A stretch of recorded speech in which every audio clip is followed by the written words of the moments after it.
Aquí en redes sociales, previamente hemos orado. El día de hoy me toca compartir un privilegio nuevo, compartir la palabra, y a veces uno no se la cree, hermano, no se cree merecedor, porque somos simples personas que el Señor ocupa, igual que otros. El día de hoy, hermano, yo quiero llevarlo a Jueces. Vamos a la palabra de una vez. Vamos a Jueces.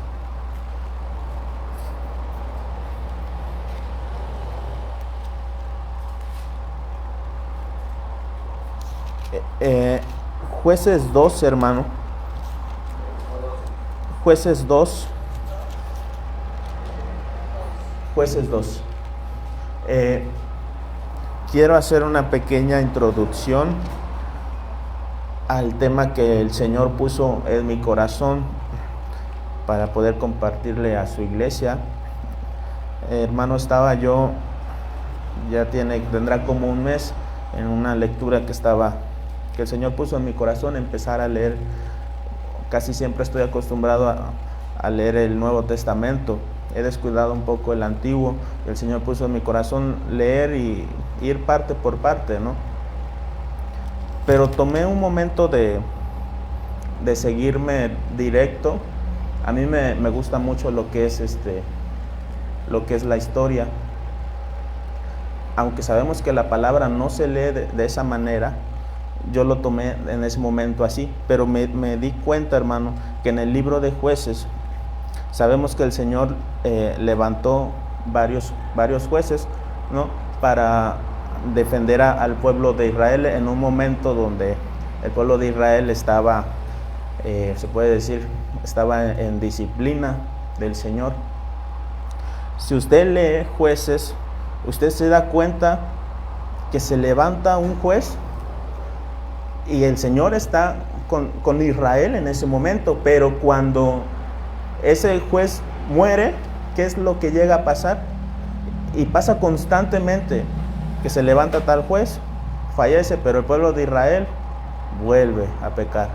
Dios vuelve a levantar otro juez, pero el pueblo de Israel vuelve a morir ese juez, el pueblo de Israel otra vez vuelve. Y así se va, hermano, y a mí me llamó mucho la atención esa parte, que en cada momento que yo leía eso, y decía que cada vez el pueblo de Israel, y yo veía que era más progresivo a lo que ellos volvían, como que se cumple esa parte, ¿no?, que un espíritu regresa más fuerte, trae otros peores con él. Entonces, en Jueces 2, del 11 al 13, hermano, dice: después los hijos de Israel hicieron lo malo ante los ojos de Jehová y sirvieron a los Baales.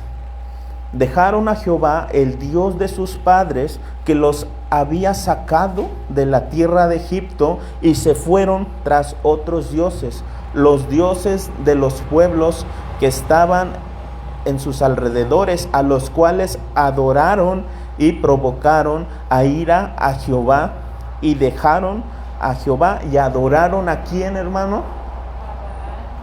Y a Astarot. Aquí es el inicio, hermano. Estamos apenas en lo que es Jueces 2.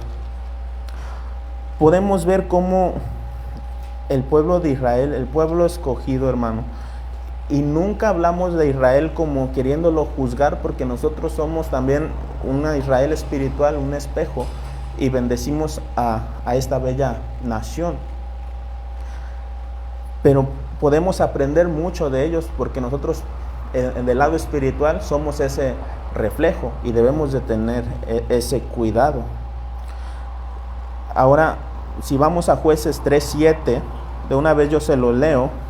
Dice: hicieron pues los hijos de Israel lo malo ante los ojos de Jehová, y olvidaron a Jehová su Dios, y sirvieron a los Baales y a las imágenes de acera. Otra vez ahí mismo en Jueces, yo mismo se lo leo, nada más anótelo los que están anotando. Jueces 10:6 dice: pero los hijos de Israel volvieron a hacer lo malo ante los ojos de Jehová, y sirvieron a los Baales y a Astarot, a los dioses de Siria, a los dioses de Sidón, a los dioses de Moab, a los dioses de los hijos de Amón y a los dioses de los filisteos, y dejaron a Jehová y no le sirvieron. Como se está dando cuenta, hermano, aquí ya estamos más adelante y ya es una idolatría más fuerte, porque aquí están adorando no solamente a los Baales, aquí están adorando a dioses de Siria, de Sidón, los dioses de Moab, los dioses de Amón y dioses de los filisteos, y está hablando en plural. Quiere decir que no nada más era un dios de tal nación. Quiere decir que de esa nación, a lo mejor de ese mismo sistema idolátrico, se desprendían unos 10 o no sé, unos 15, y adoraban a todos esos, hermano. Bueno, le leo otro. Este ya está en Primera de Reyes 18:18. Dice: y él respondió: yo no he turbado a Israel, sino tú y la casa de tu padre, dejando los mandamientos de Jehová y siguiendo a los Baales. Hermano, el tema que yo tengo para compartir el día de hoy, que el Señor puso en mi corazón, le he titulado, hermano, la influencia de Baal, pero por ahí escuché de los Baales y creo que era mejor la influencia de los Baales. Entonces, hermano, yo estaba en mi lectura normal y estaba viendo estos detalles de cómo moría un juez, y cuando el juez estaba vivo pero moría, cómo se descuidaban, ¿no? Como que dependían de una persona. Yo veía ese problema. Nosotros no tenemos que estar dependiendo de alguna persona espiritualmente, ¿no? Sino que cada uno es responsable de su vida espiritual. Y yo veía ese problema en Israel, porque cuando el juez moría, otra vez volvían. Y así seguía, hermano. Ahora yo le quiero leer lo que significa. Primero hago una pregunta. ¿Sabe qué significa Baal? ¿Cierto? Señor. Es la palabra, literalmente significa Señor, amo o dueño. Eso es lo que significa Baal. Señor, amo o dueño. Antiguamente este era un nombre que se le daba no como a una deidad, sino que se utilizaba para decirle quién era tu dueño, quién era tu Baal. Pero con el paso del tiempo, este nombre se le acudió a una deidad.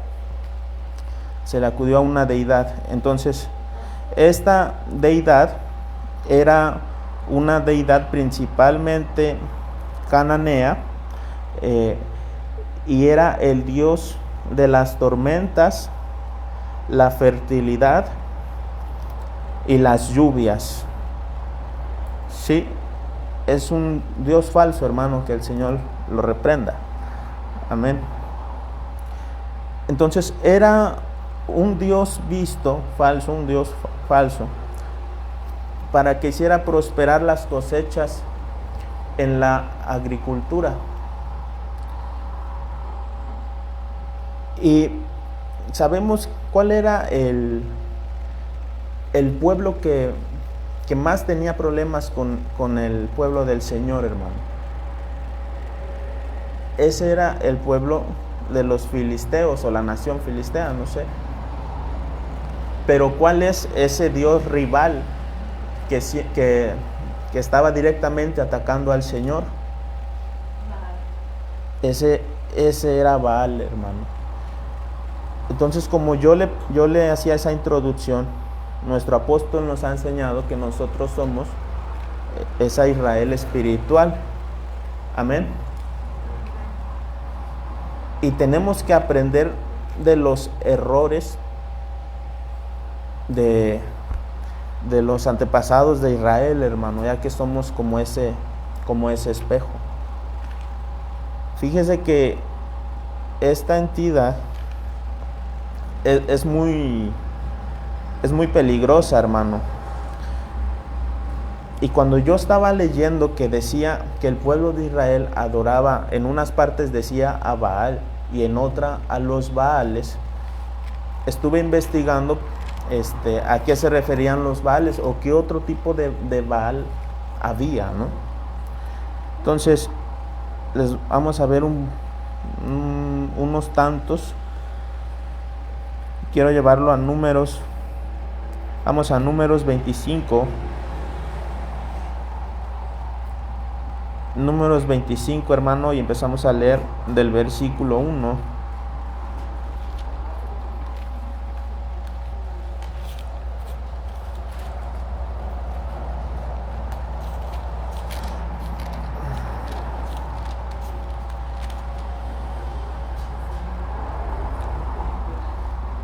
Mire, dice: moraba Israel en Sittim, y el pueblo empezó a fornicar con las hijas de Moab.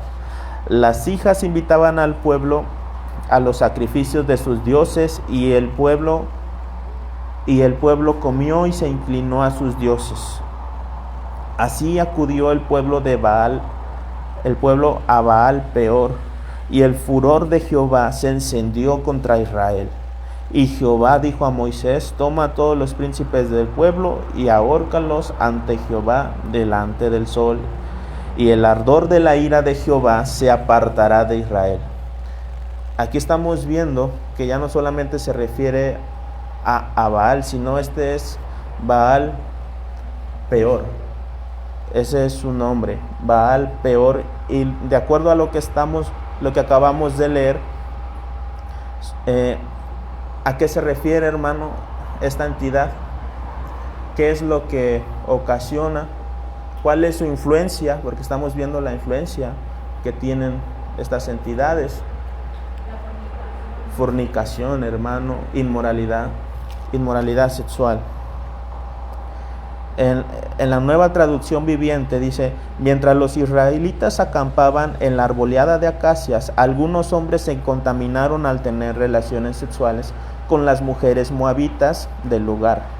Estas mujeres los invitaron a los sacrificios a sus dioses, así que los israelitas festejaron con ellas y rindieron culto a los dioses de Moab. De ese modo Israel se unió al culto de Baal Peor. A mí me sorprende, hermano, que esto, qué tremendo, ¿no? Porque eran en tiempos de Moisés, hermano.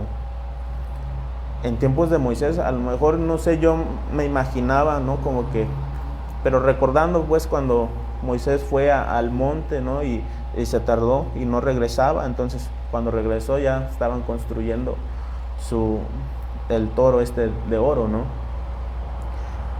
Y es sorprendente que tan rápido, hermano, el pueblo de Israel se llega a desviar. Entonces tenemos que tener cuidado en este tiempo, hermano, con tener cierto tipo de inmoralidad. Mire, cuando dice aquí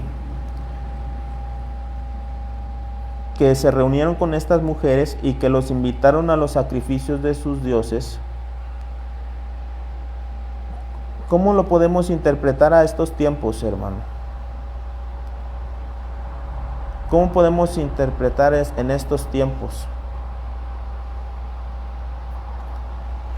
Por ejemplo, yo lo estaba viendo también de una manera de inmoralidad sexual, hermano. Pero también recuerdo que el Señor en cierto versículo dice que llegamos a ser inmorales, no tanto con un acto sexual, sino siendo infiel, ¿no? al Señor, sino siéndole infiel al Señor. Y yo le daba esta perspectiva como siendo inmoral de la manera en que llegamos a juntarnos con los moabitas, ¿no? Con el mundo, hermano. Lo que le quiero dar a entender es que hay que tener cuidado con qué personas nos estamos rodeando. Prácticamente es lo que le quiero dar a entender en esta parte.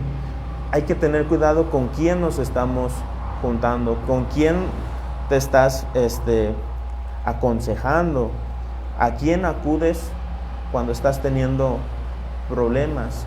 quiénes son tus amistades directas, hermano. ¿Por qué? Porque estas moabitas sensuales sedujeron a estas personas y cayeron, hermano, en una inmoralidad sexual. Entonces Baal Peor trae eso, hermano. Le quiero leer otro versículo donde se muestra esta entidad, que está en Oseas 9:10, nada más para que lo anote. En la Nueva Traducción Viviente dice el Señor, oh Israel, cuando te encontré por primera vez, fue como encontrar uvas frescas en el desierto. Cuando vi a tus antepasados, fue como ver los primeros higos maduros de la temporada, pero después me abandonaron por Baal Peor y se entregaron a ese ídolo vergonzoso, y en poco tiempo se volvieron viles, tan viles como al Dios al que le rinden culto. Vemos, hermano, que esta influencia puede ser que tú estás en un momento espiritual estable, en un momento espiritual alto, por así decirlo, pero por un descuido, una influencia de esta entidad, aquí dice que en muy poco tiempo se volvieron viles.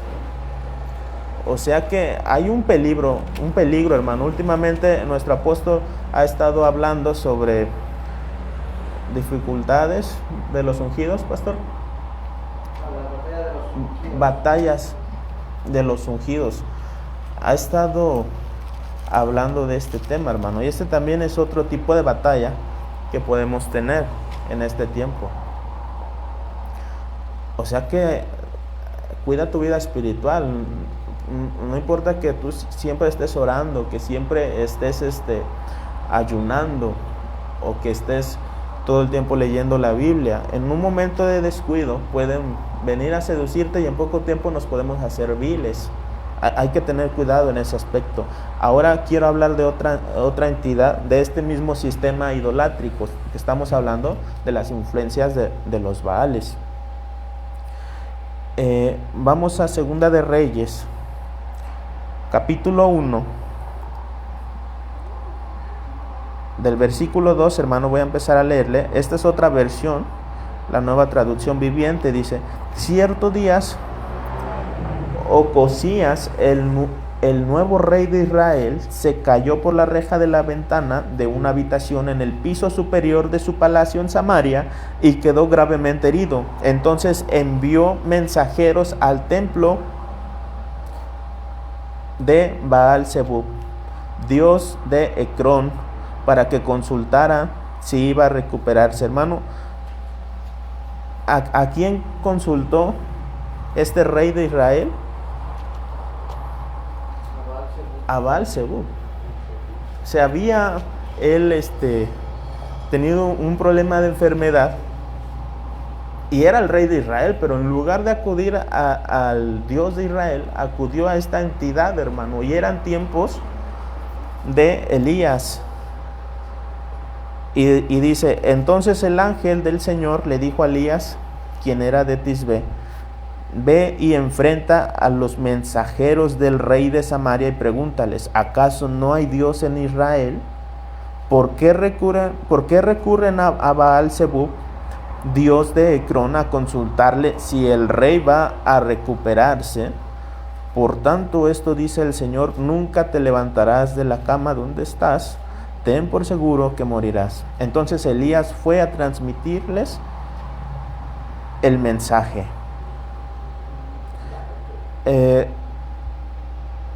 Hermano, ¿a quién estamos recurriendo en un problema de enfermedad? Puede que esta entidad se transforme en un familiar. Aquí lo primero que debemos hacer siempre, hermano, y no discriminamos la medicina, eso nunca. Sabemos que lo primero que debemos de ir es siempre a Dios. Siempre en primer lugar, ante todas las cosas, tiene que estar el Señor. Amén. En un problema así, de enfermedad, un problema de economía, algún problema de cualquier índole, hermano, el Señor siempre tiene que estar en primer lugar. Esta entidad, hermano, con el paso del tiempo ahora se le conoce como Belcebú, ¿no? Que es el señor de las moscas. Pero no me quiero enfocar tanto en eso porque no estamos magnificando aquí, que piensen que estamos magnificando al enemigo, no, hermano, estamos simplemente escudriñando un poco y aprender a cuidarnos de estas influencias, de estas entidades, hermano.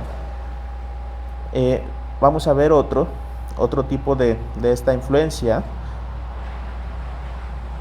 Para los que están anotando, está en Jueces, ya lo habíamos visto, Jueces 8:33.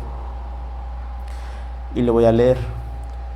Dice: después de que murió Gedeón, los israelitas volvieron a pecar contra Dios, pues adoraron a dioses falsos, eligieron a Baal Berit como su Dios, y se olvidaron del Dios verdadero, que los había librado de todos sus enemigos, y no fueron bondadosos con la familia de Gedeón, a pesar de todo el bien que les había hecho.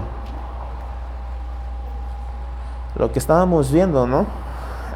Una vez que Gedeón muere, este juez que había levantado el Señor, vemos cómo el pueblo de Israel vuelve, pero en este caso eligieron ¿a quién? A Baal Berit. Y mire, fíjese lo que significa Baal. Ya vimos que significa señor, dueño o amo. Berit significa pacto o alianza. Entonces Baal Berit es señor del pacto. Fíjese qué tremendo es como que tiene, es lo que le estaba dando a entender, hermano. Mientras más avanzaban en su grado de idolatría, iban como que subiendo a una idolatría mayor. En este caso llegaron a Baal Berit, que ya no simplemente era un dios de la fertilidad y de las cosechas. Era como un rival más directo al Señor, porque el Señor había hecho un pacto con el pueblo de Israel, y aquí Baal viene haciendo señor del pacto. Quiere decir que cambiaron el pacto que habían hecho con Dios por un ídolo, por un dios falso. Baal Berit significa señor del pacto. Vamos a ver otro, hermano, porque quiero ver otras cosas. Estos ya nada más se los digo así de rápido, hermano, porque no quiero enfocarme tanto. Hay otros Baales. Está Baal Armón, está Baal Hermón, Baal Meón y Baal Tamar. Esos son otros tipos, ¿no? Y algunos son señores del altar, otros son de fertilidad también, otros son de esos Baales, por ejemplo, Tamar, ya habíamos visto que significaba palmera.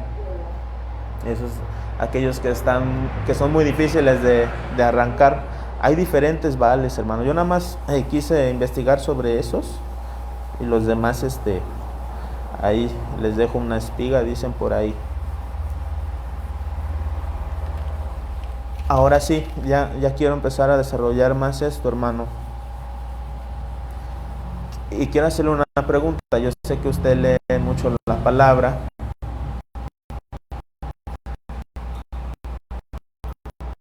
¿Qué persona, hermano, fue quien enfrentó a estas entidades?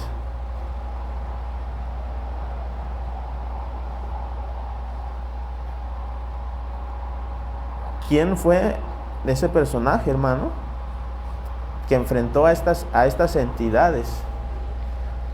Hay varios, pero hay uno muy importante. Ya vimos. ¿Quién? Gedeón fue uno, ¿no? Que le llamaban Jerobal, ¿no? Por haber que el Señor le dio una orden y que lo hizo en la noche, donde destruyó el altar de Baal. Él enfrentó a un Baal. Otro personaje, hermano, más importante. Amén. En Elías es quien me quiero enfocar, hermano. porque Elías fue, hermano, quien enfrentó no solamente él enfrentó a todos los Baales, hermano, al mismo tiempo, y mató a sus profetas. Entonces, vamos a Primera de Reyes. Primera de Reyes 18, hermano. Primera de Reyes 18.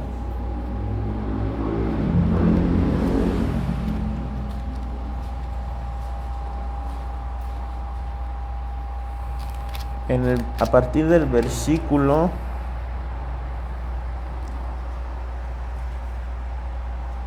en el versículo 17, hermano, dice: cuando Acab vio a Elías, le dijo: ¿eres tú el que turbas a Israel?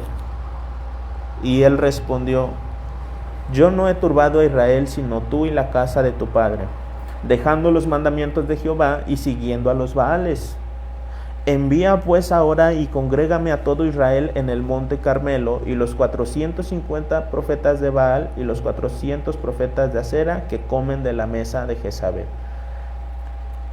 En el versículo 20 dice: entonces Acab convocó a todos los hijos de Israel y reunió a los profetas en el monte Carmelo, y acercándose Elías a todo el pueblo dijo: ¿hasta cuándo claudicaréis vosotros entre dos pensamientos? Si Jehová es Dios, seguidle, y si Baal, id en pos de él. Y el pueblo no respondió nada. Y Elías volvió a decir al pueblo: solo yo he quedado como profeta de Jehová, mas de los profetas de Baal hay 450 hombres.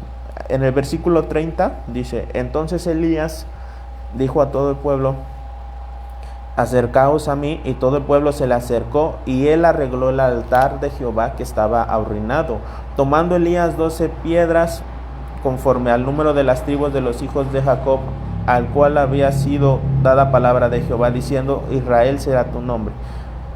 Bueno, hermano, vamos a leer con calma esta parte.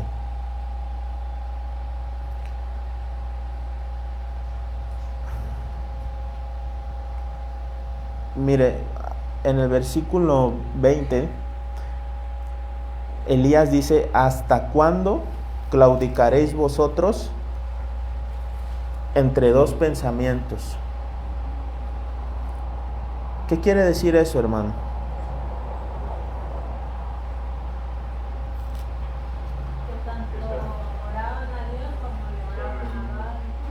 Así es, tenían su mente dividida en lo espiritual, por así decirlo, y en lo carnal, o en el mundo, ¿no? Pasándolo a nuestros tiempos, ¿no?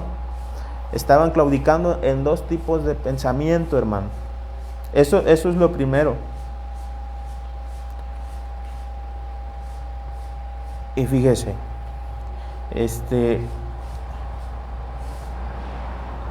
aquí quiero dar a entender algo, porque el pueblo de Israel, hermano, dice que estaba reunido todo el pueblo. Y Elías les hace una pregunta, dice: si Jehová es Dios, seguidle, y si Baal, id en pos de él. ¿Pero qué le dijo el pueblo? No le respondió nada. No le respondió nada, hermano. ¿Por qué? ¿Por qué no le habrá respondido algo a Elías? Porque no sabían. Fíjese, no tenían la identidad, a pesar de ser el pueblo escogido del Señor. No tenían la identidad de quién era Dios.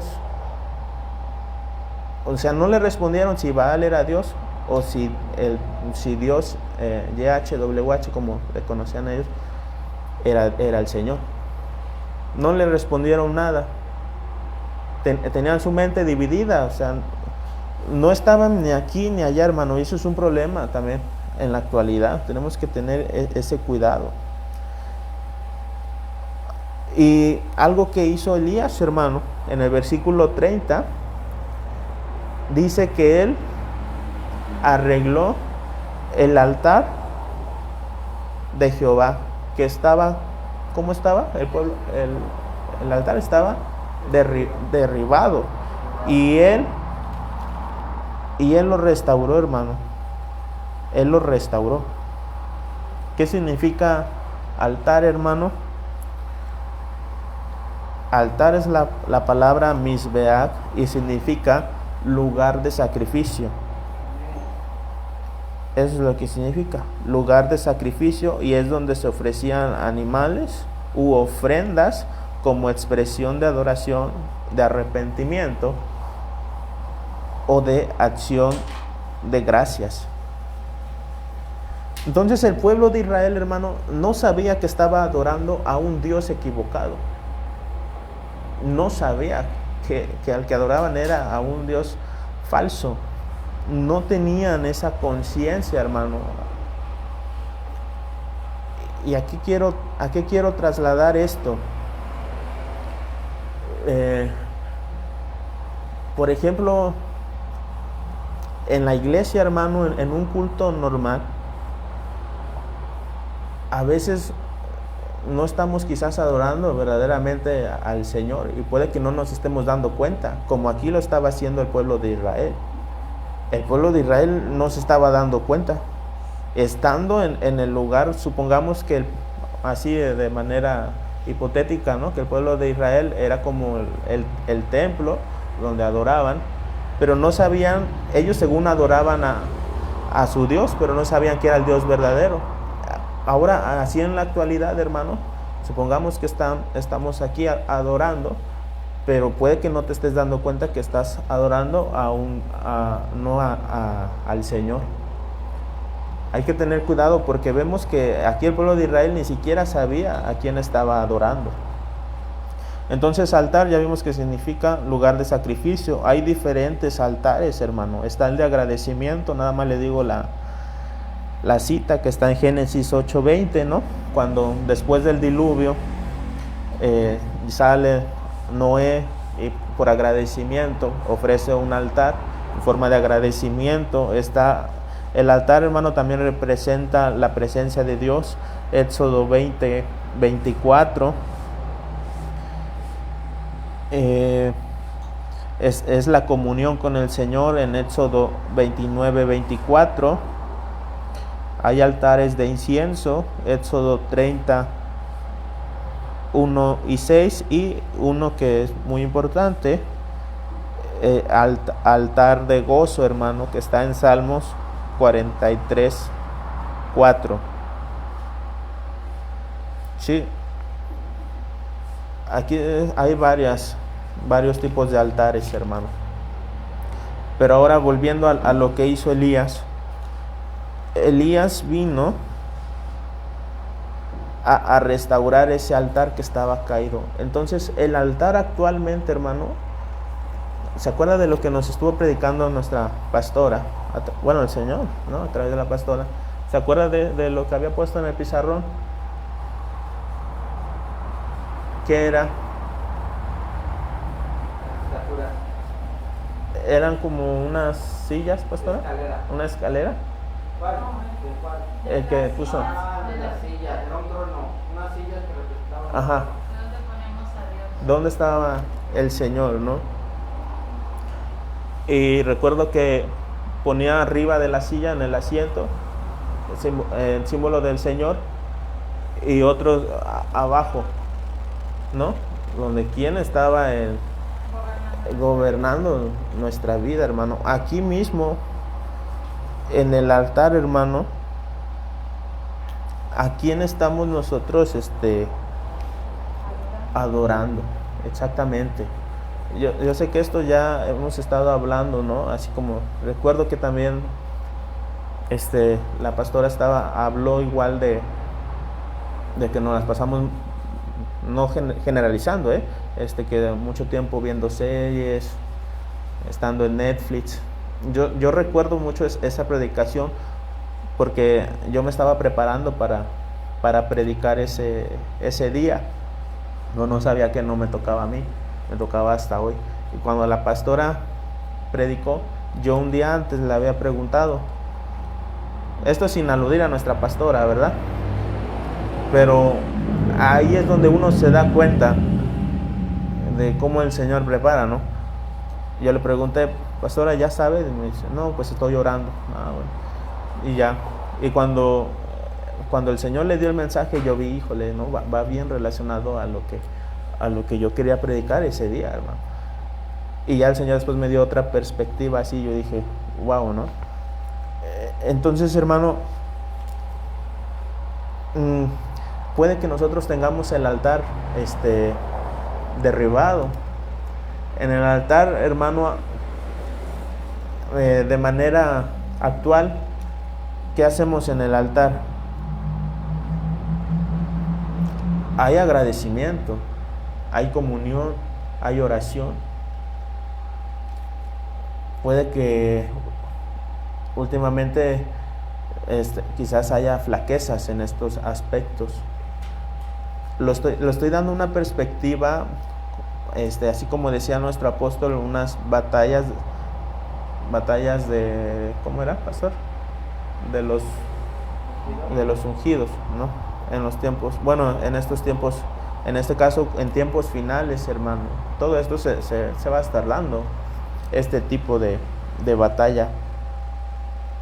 Pero ahora, si usted vio también las prédicas del retiro, hay un hermano que habló, ¿no?, del poder del espíritu de Elías, ¿no? Así rápidamente, Mateo 17:10 dice, entonces sus discípulos le preguntaron diciendo, ¿por qué pues dicen los escribas que es necesario que Elías venga primero? Respondiendo Jesús les dijo, a la verdad Elías viene primero y restaurará todas las cosas. ¿Sí? Restaurará todas las cosas. Aquí está respondiendo nuestro Señor Jesucristo, hermano. Mas os digo que Elías ya vino y no le conocieron, sino que hicieron con él todo lo que quisieron. Así también el Hijo de Hombre padecerá de ellos. Entonces los discípulos comprendieron que les estaba hablando de Juan el Bautista. Pero sabemos que Elías, hermano, sabemos que ahorita el espíritu de Elías está aquí, pero también va a venir en persona antes del día temible del Señor, ¿no? Pero ¿a qué viene, hermano, el espíritu de Elías? A restaurar todas las cosas, así como lo hizo en tiempos de Acab y de Jezabel, que dice que restauró el altar que estaba ahí derribado. Quiere decir que, sabemos la historia, ¿no? Que les dijo que reunieran a sus profetas, que iban a hacer ciertos altares, y él llegó a un altar que probablemente estaba ahí, pero estaba en ruinas, estaba descuidado, donde el pueblo antes, yo digo que ahí hacía sus sacrificios, pero ahí estaba abandonado. Eso le estoy diciendo, a lo mejor podemos tener nuestro altar abandonado, ya no estamos orando, ya no estamos teniendo comunión con el Señor, pero Elías lo restauró, y esto es una promesa que tenemos para este tiempo, hermano. Y mire, si usted no me cree, la palabra dice en Malaquías 4, 5 y 6, dice, he aquí yo envío al profeta Elías antes que venga el día de Jehová, grande y terrible. Él hará volver el corazón de los padres hacia los hijos y el corazón de los hijos hacia los padres, hermano. Bien, hermano, ya para estar terminando, otro personaje que tuvo una pelea con Baal fue Samuel, hermano. Nada más le dejo la cita, si usted lo quiere estudiar, es Primera de Samuel 7, del 3 al 13. Y fíjese, nada más le leo esta parte que dice, si de todo vuestro corazón os volvéis a Jehová, quitad los dioses ajenos y a Astarot de entre vosotros, y preparad vuestro corazón a Jehová, y solo a él servid, y os librará de la mano de los filisteos. Entonces los hijos de Israel quitaron a los Baales y a Astarot, y sirvieron solo a Jehová. ¿De qué manera, hermano? si tenemos alguna influencia de algún Baal, hermano, ¿qué tenemos que hacer? Tenemos que preparar vuestro corazón. Aquí, hermano, es algo que se repite mucho aquí entre la iglesia, ¿no? Lo que es la mente. Si recordamos lo que tenía el pueblo de Israel, claudicaban entre dos pensamientos. Aquí mismo está hablando. Dice, preparad vuestro corazón a Jehová y solo a él servid, y os librará de las manos de los filisteos. Y dice que nos tenemos que volver de todo vuestro corazón, quitando esos dioses ajenos. Pero algo importante, hermano, es que Samuel mandó a que el pueblo derramara agua. Y es algo que también hizo Elías en el altar, derramó agua, ¿no? Y en la prédica que se dio en el retiro dice que creo que eran 150 galones de agua, y que en ese tiempo era agua que escaseaba, ¿no? Y nuestro apóstol anteriormente en una prédica había hablado sobre la adoración, donde decía que la adoración era, hermano, era aquello que Dios pide, aquello que amamos mucho, ¿no? Si usted recuerda, aquí estoy bien, y yéndome más atrás, ya he estado viendo las prédicas del apóstol. Aquí de igual manera, Samuel derramó agua, derramó algo que es muy preciado. Pero algo importante, dice que ayunaron aquel día, hermano. Ayunaron aquel día. Yo recuerdo que la pastora me mencionaba un testimonio donde una jovencita empezó a clamar, empezó a estar en oración en las noches, ¿no? Teniendo momentos de intercesión, y el Señor la estaba usando grandemente, y se había puesto en ayuno. Y me hizo recordar también mis tiempos iniciales, hermano. A mí me gustaba ayunar mucho. Yo sé que el pastor esto no le va a decir, no, pues yo llevo varios tiempos ayunando, verduras, ¿no? No le va a gustar mucho. Pero yo también me acuerdo, hermano, que me gustaba mucho ayunar por lo menos una vez al año o dos al año, ¿no? Mínimo, pero yo lo hacía más. El Señor me lo ponía, y últimamente, siendo muy honesto, hermano, ya tengo unos cuantos años que no practico el ayuno, confesándome, hermano, con usted. Y a veces, hermano, si usted se da cuenta, a veces lo que el Señor me pone a compartirles es como una administración que previamente a mí el Señor me da, ¿no? Y yo le decía al Señor cuando estaba orando, dije, Señor, voy a estar predicando de esto. Y tengo mi altar un poco abandonado en ese aspecto, en el ayuno.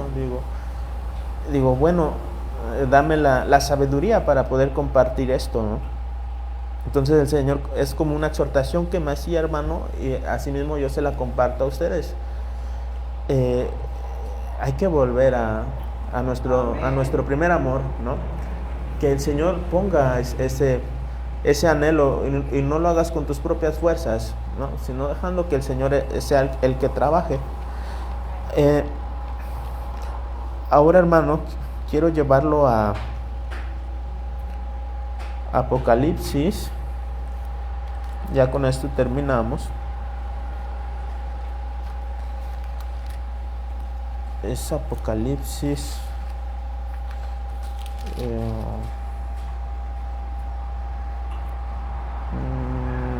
Apocalipsis 2. Apocalipsis 2, 18. Dice, y escribe el ángel a la iglesia en Tiatira, el Hijo de Dios, el que tiene ojos como llama de fuego y pies semejantes al bronce bruñido, dice esto: yo conozco tus obras y amor y fe y servicio y tu paciencia, y que tus obras postreras son más que las primeras. Pero tengo unas pocas cosas contra ti, que toleras a esa mujer Jezabel, que se dice profetiza, que enseñe y seduzca a mis siervos a fornicar y a comer cosas sacrificadas a los ídolos. Y le he dado tiempo para que se arrepienta. pero no quiere arrepentirse de su fornicación. He aquí, yo la arrojo en cama, eso es tremendo, hermano, y en gran tribulación a los que con ella adulteran si no se arrepienten de las obras de ella. Hasta ahí. Esto, hermano, ya para terminar, son tiempos finales. Sabemos que nosotros, ¿qué tipo de iglesia tenemos que hacer, pastor? ¿Cuál era? Iglesia fiel. Era la de Filadelfia, ¿verdad? Bien. Pero también estamos viendo que hay otro tipo de iglesias. En este caso es el mensaje a Tiatira. Y hay que tener cuidado porque a lo que yo entiendo, hermano, no sé usted aquí, yo creo que sí, este tipo de iglesia se deja seducir por Jezabel, y Jezabel es igual, era la esposa de Acab, ¿no?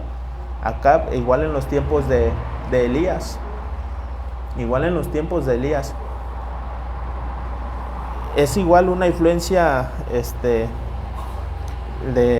Baal, hermano, en este tiempo, en el tiempo final.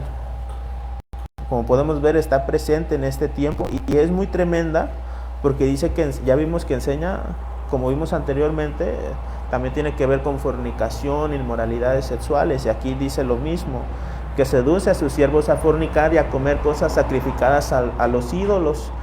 Y me sorprende en el versículo 22 que dice: he aquí, yo la arrojo en cama y en gran tribulación a los que con ella adulteran, si no se arrepienten de las obras de ella, hermano. Es tremendo, ¿no? Es tremendo, hermano, esta influencia. Como vemos, es una influencia que está en los tiempos, en estos tiempos, pero tenemos esa promesa, hermano, de que Elías va a restaurar esas cosas. El mismo Señor Jesucristo lo dijo, ¿no? Y en este tiempo, hermano, de igual manera se va a estar restaurando el altar. Así que hay que tomarlo, ¿no? Este pastor que daba esta prédica del poder de Elías decía: el espíritu de Elías ya está aquí. Ya está aquí para restaurar las cosas. Está aquí, entonces hay que tomar, hermano, ese poder, el espíritu de Elías, el cual va a restaurar ese altar, el altar en la comunión, el altar en la oración, el altar en la verdadera adoración, ¿no? Y como, hermano, ¿a quién verdaderamente estamos adorando? El pueblo de Israel no sabía a quién adoraba cuando Elías le dijo: si Dios es Dios, id en pos de él, y si Baal es Baal, pues vayan con Baal. Y no le respondieron nada, no sabían a quién adoraban. Entonces hay que saber a quién adoramos, hermano, hablando en el tema musical también, en el tema en tu vida normal, a quién estamos adorando, porque puede que no nos estemos dando cuenta y podemos estar adorando a quien no es Dios. Entonces, hermano, creo que viene esa restauración en nuestras vidas, así que hay que tomarlo, y pues que el Señor les bendiga grandemente. Que el Señor les bendiga a los que están en redes sociales. Nos despedimos.